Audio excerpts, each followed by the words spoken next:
নমস্কাৰ ছাত্ৰ ছাত্ৰীসকল এই কুঁহিপাঠলৈ মই তোমালোক সকলোকে স্বাগতম জনাইছোঁ। আজি মই তোমালোকলৈ লৈ আহিছোঁ বিজ্ঞান বিষয়ৰ নৱম অধ্যায়ৰ অন্তৰ্গত বংশগতি আৰু ক্ৰমবিকাশ অৰ্থাৎ হেৰিডিটি এণ্ড ইভলিউশ্যন নামৰ পাঠটি। এই পাঠটো SSC, APSC, বন বিভাগৰ লগতে ৰাজ্যিক আৰু কেন্দ্ৰীয় চৰকাৰৰ বিভিন্ন প্ৰতিযোগিতামূলক পৰীক্ষাৰ বাবেও খুবেই দৰকাৰী। আজিৰ এই পাঠটো তোমালোকৰ বাবে প্ৰস্তুত কৰি উলিয়াইছোঁ মই ময়ূৰী বৰঠাকুৰে। আজি আমি আলোচনা কৰিবলগীয়া বিষয়সমূহ হৈছে প্ৰজনন কালত একত্ৰীকৰণ হোৱা বৈসাদৃশ্য বা প্ৰকাৰণ, একুমুলেশ্যন অফ ভেৰিয়েশ্যন ডিউৰিং ৰিপ্ৰডাকশ্যন, বংশগতি মানেনো কি অৰ্থাৎ হেৰিডিটি মানে কি, তাৰপিছত আহিলে চাৰিত্ৰিক বৈশিষ্ট্যৰ বংশানুক্ৰমিক প্ৰবাহ অৰ্থাৎ ইনহেৰিটেড ট্ৰেটছ বুলি যাক কোৱা হয়, চাৰিত্ৰিক বৈশিষ্ট্যৰ বংশানুক্ৰমিক প্ৰবাহৰ নিয়ম যিটো মেণ্ডেলে আগবঢ়াইছিল,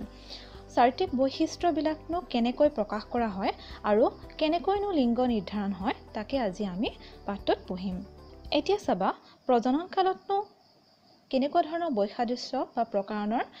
সৃষ্টি হোৱা দেখা যায়। এইখিনিতে মই কৈ থ'ব খোজোঁ যে প্ৰজনন মানেনো কি। প্ৰজনন সাধাৰণতে দুই প্ৰকাৰৰ হয়, যৌন আৰু অযৌন প্ৰজনন।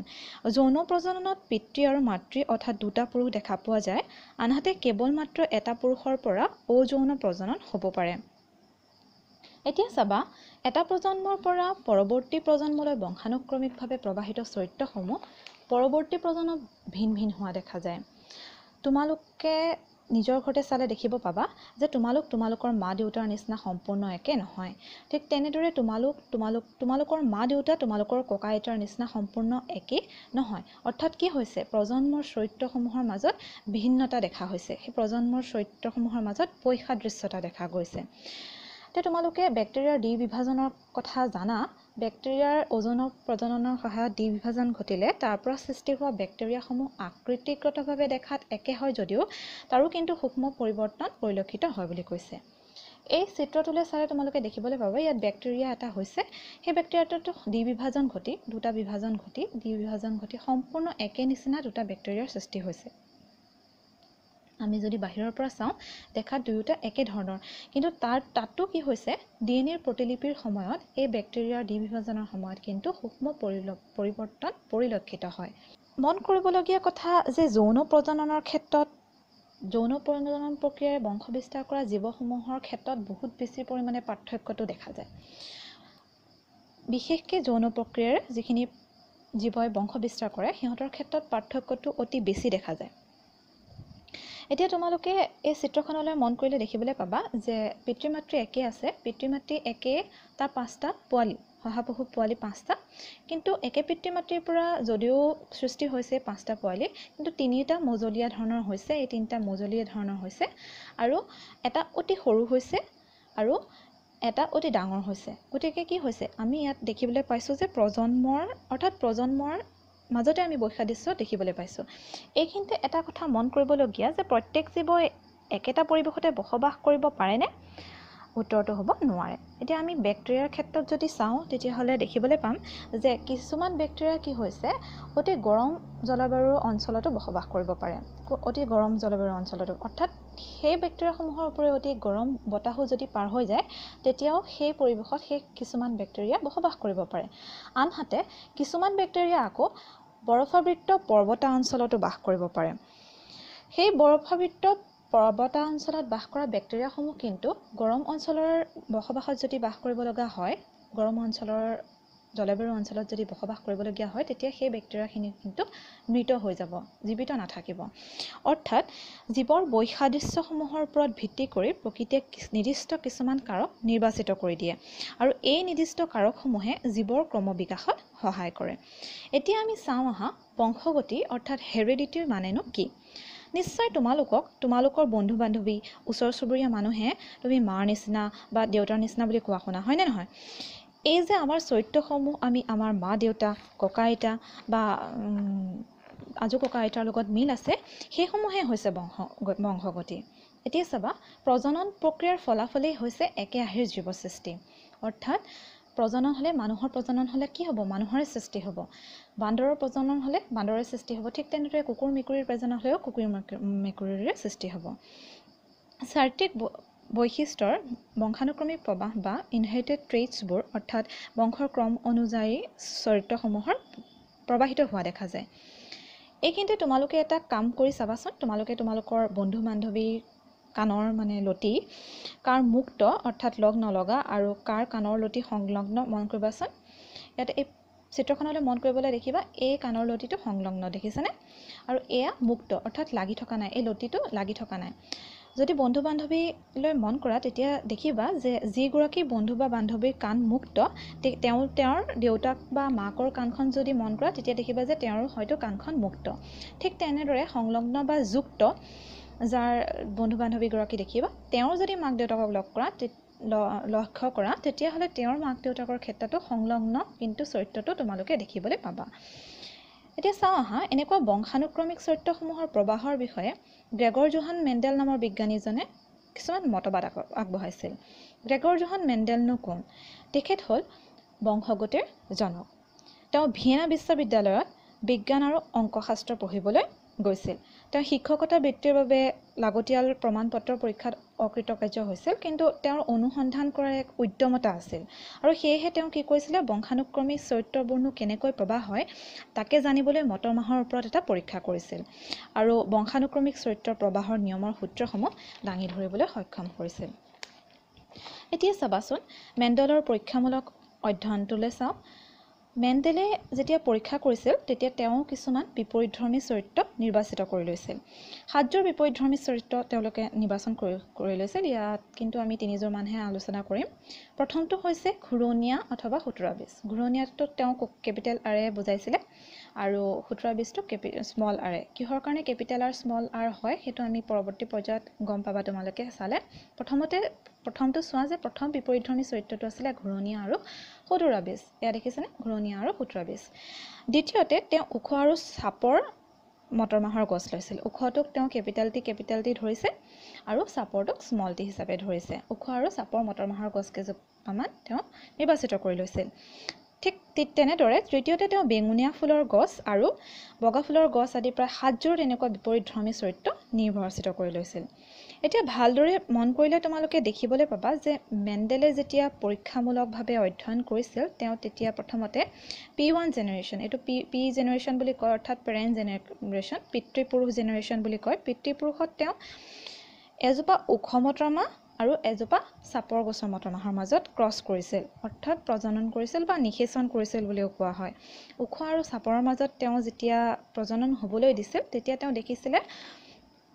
যে যিটো F1 জেনেৰেশ্যন মানে প্ৰথম প্ৰজন্ম এইটো মনত ৰাখিবা এইটো হৈছে পিতৃপুৰুষ পি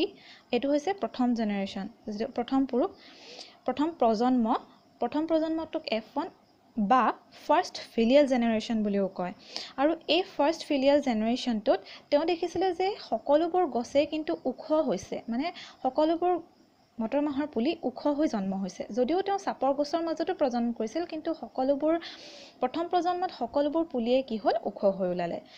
পুনৰবাৰ তেওঁ কি কৰিলে এই F1 জেনেৰেশ্যনৰ গোটেই ওখ গছবোৰ ল'লে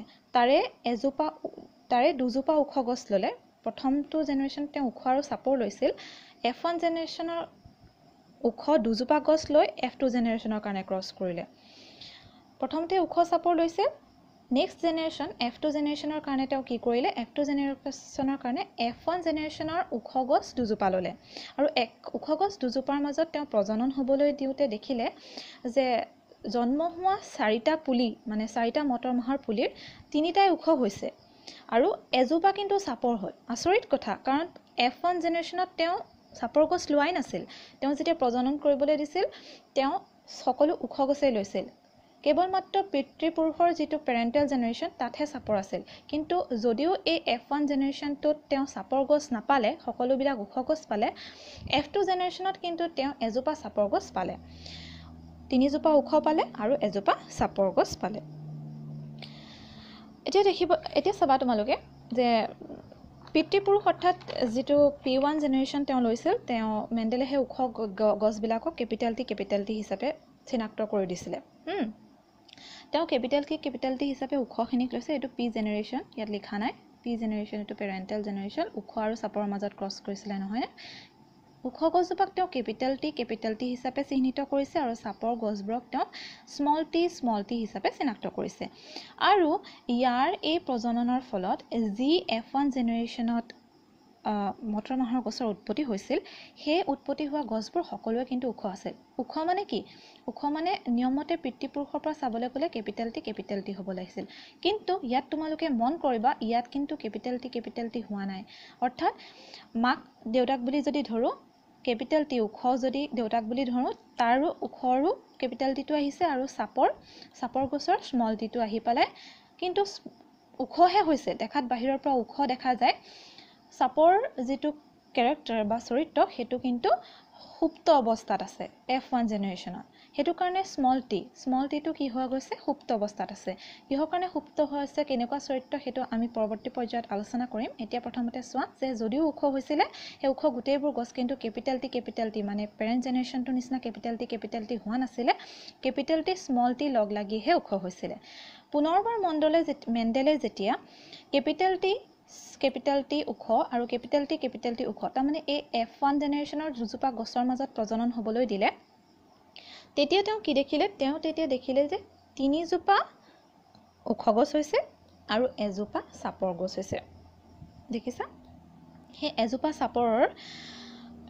সেই চাপৰ গছজোপা কিন্তু স্মল টি অৰ্থাৎ একেবাৰে পেৰেন্টাল জেনাৰেশনৰ হে স্মল টিৰ নিচিনা মিল আছে হয়নে পিওৰ কোনো ধৰণৰ তাত ভেজাল নাই ঠিক তেনেদৰে এজোপা ওখ কেপিটেল টি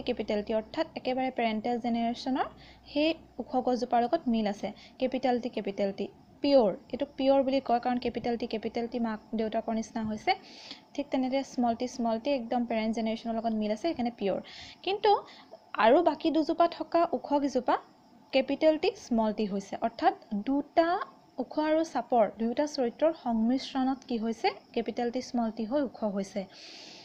হেতু কাৰণে আমি যদি শাৰীৰিক দৃশ্যৰ পৰা চাওঁ শাৰীৰিক ফালে বাহ্যিকভাৱে চাওঁ তেতিয়া হলে তিনিজোপা ওখ আৰু এজোপা চাপৰ গছ পালো বাহিৰৰ ফালৰ পৰা চালে কিন্তু জিন অনুসৰি চালে এজোপা ওখ হয়নে এটো তোমালোকে নেক্সট এই ফটোখনত চালে ধৰিব পাৰিবা এই ফটোখনত চোৱা ইয়াতে কি হৈছে কেপিটেল টি পেৰেন্ট জেনাৰেশন লৈছিলে স্মল টি চাপৰ লৈছিলে তাৰ পিছত F1 জেনাৰেশনত গুটেখিনি ওখ হ'ল কিন্তু কেপিটেল টি স্মল টি হ'ল ঠিক তেনেকে F2 জেনাৰেশনত কি হ'ল এইখিনিয়ে মই জাস্ট এনেকে তোমালোকক বুজিবৰ সুবিধাৰ্থে এখন বনাই দিছো কেপিটেল টি স্মল টি হ'ল আৰু F2 জেনাৰেশনত কি হ'ল কেপিটেল টি স্মল টি অৰ্থাৎ জিনৰ ভাবে যদি চাওঁ আমি কেপিটেল টি এটা আছে স্মল টি এটা আছে কেপিটেল টি স্মল টি দুটা আছে 1:2:1 ৰেশিওত পোৱা গৈছে এটো জেনেটিক ৰেশিও বুলি কয় বা জিনীয় ভাবে পোৱা অনুপাত কিন্তু শাৰীৰিক ভাবে বা বাহ্যিক ভাবে যদি চাওঁ ওখ তিনিটা আৰু চাপৰ এটা ওখ তিনিজোপা চাপৰ এটা অৰ্থাৎ 3:1 ৰেশিওত পোৱা যায় এতিয়া তোমালোকে মন কৰিলে দেখিব পাবা যৌন প্ৰজননকাৰী জীৱবিলাকৰ একেটা চাৰিত্ৰিক বৈশিষ্ট্যৰে দুটাকৈ প্ৰতিলিপি থাকে হয়নে যেটো আমি কেপিটেল টি স্মল টি পাইছিলো হেতু একেটা শাৰীৰিক বৈশিষ্ট্য হৈছিল নে এটা শাৰীৰিক বৈশিষ্ট্য আমি ওখ বুলি কৈছিলো ওখ হেতু শাৰীৰিক এটা বৈশিষ্ট্য কিন্তু দুটা প্ৰতিলিপি অৰ্থাৎ কেপিটেল টি এটা আৰু এটা স্মল টি দুটাকৈ প্ৰতিলিপি থাকে যদিহে প্ৰতিলিপি বিলাক একে নহয় তেতিয়া যিটো প্ৰতিলিপিৰ চৰিত্ৰ প্ৰকাশ পায় তাক প্ৰকাশ ইয়াত কি পাইছিলে কেপিটেল টি স্মল টি দুয়োটা আছে অৰ্থাৎ ওখ আৰু চাপৰ দুয়োটা আছে চৰিত্ৰ কিন্তু প্ৰকাশ পাইছিলে আমাৰ কি হিচাপে ওখ হিচাপে পাইছিলে গতিকে প্ৰকাশ পোৱা চৰিত্ৰটো যোনে প্ৰভাৱ বিস্তাৰ কৰিব পাৰে তাক প্ৰভাৱী চৰিত্ৰ অৰ্থাৎ ডমিনেন্ট ক্যাৰেক্টাৰ্স বুলি কোৱা হৈছে আৰু আনটোক অপ্ৰভাৱী যেটো সুপ্ত হৈ আছিল যেটো চাপৰ চৰিত্ৰ আছিল হেহে তাক অপ্ৰভাৱী অৰ্থাৎ ৰিসেসিভ ক্যাৰেক্টাৰ বুলি কোৱা হৈছিল ইয়াতে চাবা কেপিটেল টি ওখ স্মল টি চাপৰ কেপিটেল টি স্মল টি ওখ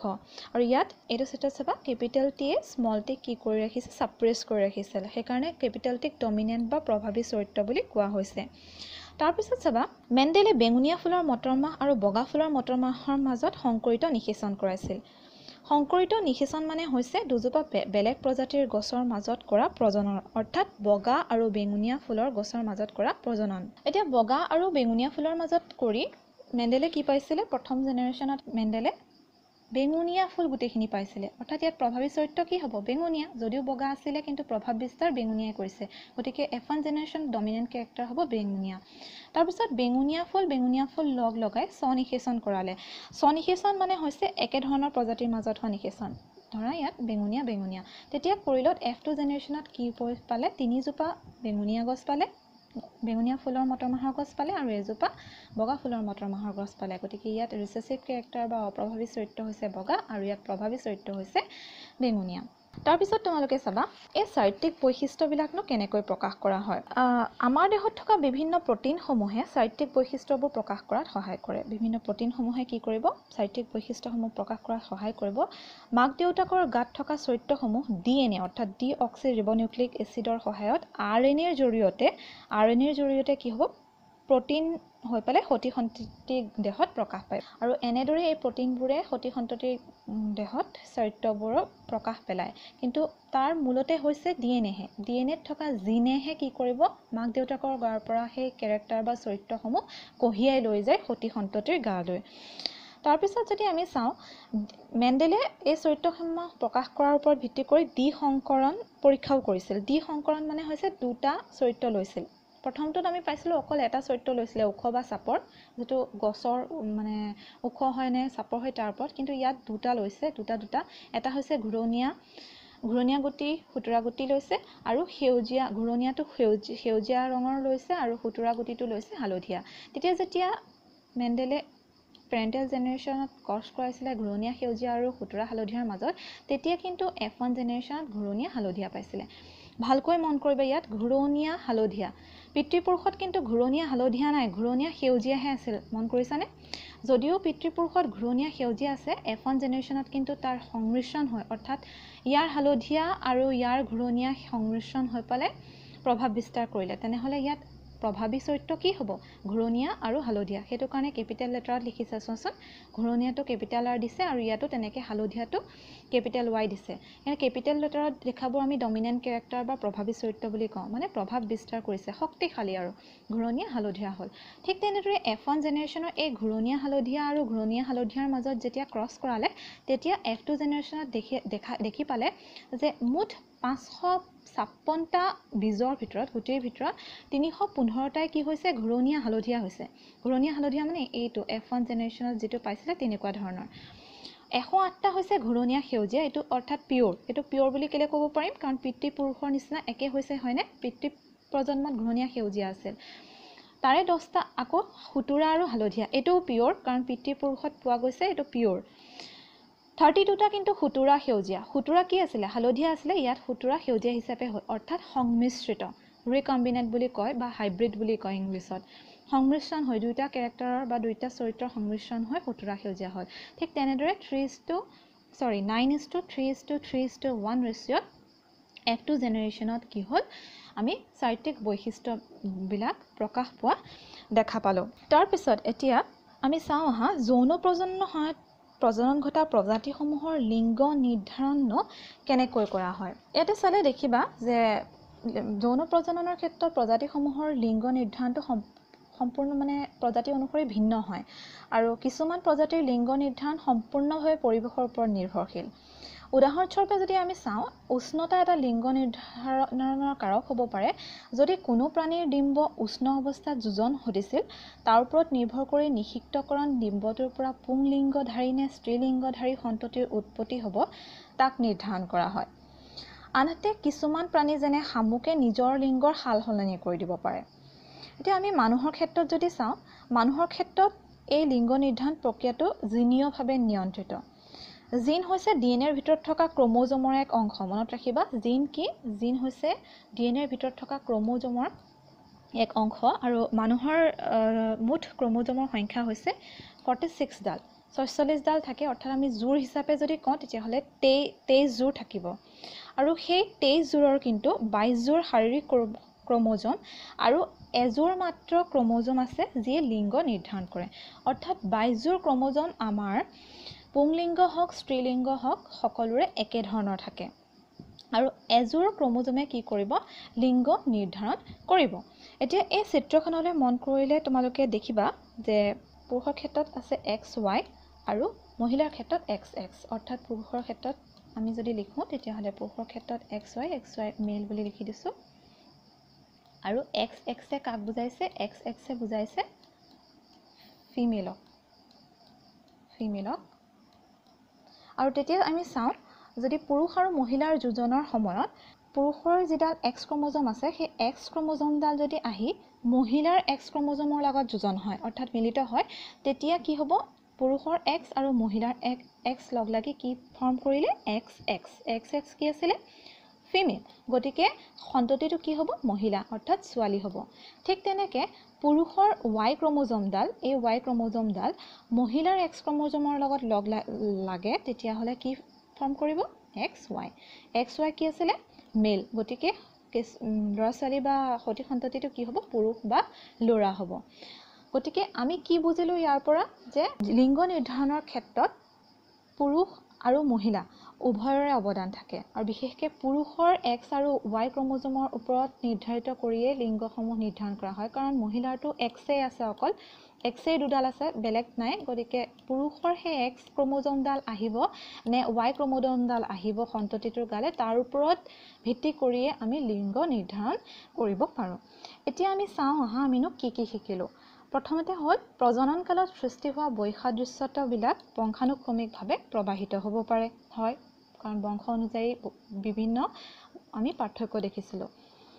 তাৰপিছত কোনো এটা জীৱত সৃষ্টি হোৱা বৈসাদৃশ্যতাবিলাকে তাক জীয়াই থকাত মুখ্য ভূমিকা পালন কৰে কোনো এটা জীৱত যিখিনি বৈসাদৃশ্যতা ওলায় সেইখিনি ক্ৰমবিকাশত জীৱৰ সৃষ্টি কৰে সহায় কৰে যৌন প্ৰজননকাৰী জীৱবিলাকৰ একেটা চাৰিত্ৰিক বৈশিষ্ট্যৰে জিনৰ দুটাকো প্ৰতিলিপি থাকে আৰু যদিহে প্ৰতিলিপিবিলাক একে নহয় তেতিয়া যিটো প্ৰতিলিপিৰ চৰিত্ৰ প্ৰকাশ পায় তাক প্ৰভাৱী আৰু আনটোক অপ্ৰভাৱী বা ৰিচেছিভ কেৰেক্টাৰ বুলি কোৱা হয় তাৰপিছত চাবা যৌন প্ৰজননত কোনো এটা জীৱৰ চাৰিত্ৰিক বৈশিষ্ট্যবিলাক পৃথককৈ বংশানুক্ৰমিক প্ৰবাহ ঘটিব পাৰে আৰু তাৰ ফলতে নতুন চাৰিত্ৰৰ বৈশিষ্ট্যৰ সংযোজনেৰে সতি সন্ততিবিলাকৰ সৃষ্টি হয় প্ৰজাতিভেদে সিহঁতৰ লিংগ নিৰ্ধাৰণৰ পদ্ধতিবিলাকো বেলেগ বেলেগ হোৱা দেখা যায় মানুহৰ ক্ষেত্ৰত সন্তানৰ লিংগ প্ৰত্যেক পুৰুষৰ পৰা অহা এক্স ক্ৰমোজম আৰু ওয়াই ক্ৰমোজমৰ ওপৰত নিৰ্ভৰ কৰে এক্স ক্ৰমোজমডালে প্ৰত্যেক পুৰুষৰ পৰা এক্স ক্ৰমোজমডাল আহিলে ছোৱালী হয় ছোৱালীৰ ক্ষেত্ৰত সেই এক্স ক্ৰমোজমৰ ডালৰ গুৰুত্ব বেছি আৰু ঠিক তেনেকৈ প্ৰত্যেক পুৰুষৰ পৰা ওয়াই ক্ৰমোজমডাল আহিলে ল'ৰা হোৱা দেখা যায় এতিয়া মই তোমালোকলৈ কেইটামান প্ৰশ্ন লৈ আহিছোঁ প্ৰশ্নকেইটা হৈছে বংশগতি বিজ্ঞানৰ পিতৃ বুলি কাক কোৱা হয় who is known as the father of genetics next প্ৰশ্নটো হ'ল মানৱ শৰীৰত পোৱা ক্ৰমোজমৰ সংখ্যা কিমান how many chromosomes does a human have next প্ৰশ্নটো হৈছে মেণ্ডেলে তেওঁৰ বংশগতিৰ পৰীক্ষাত ব্যৱহাৰ কৰা গছজোপাৰ নাম কি আছিল name the plant Mendel used for his experiment আশা কৰোঁ তোমালোকে এই ভিডিঅ'টোৰ পৰা উপকৃত হ'লা আৰু যদি উপকৃত হ'লা তেন্তে লাইক এটা কৰি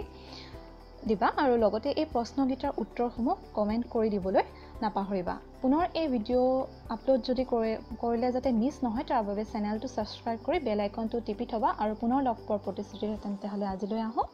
ধন্যবাদ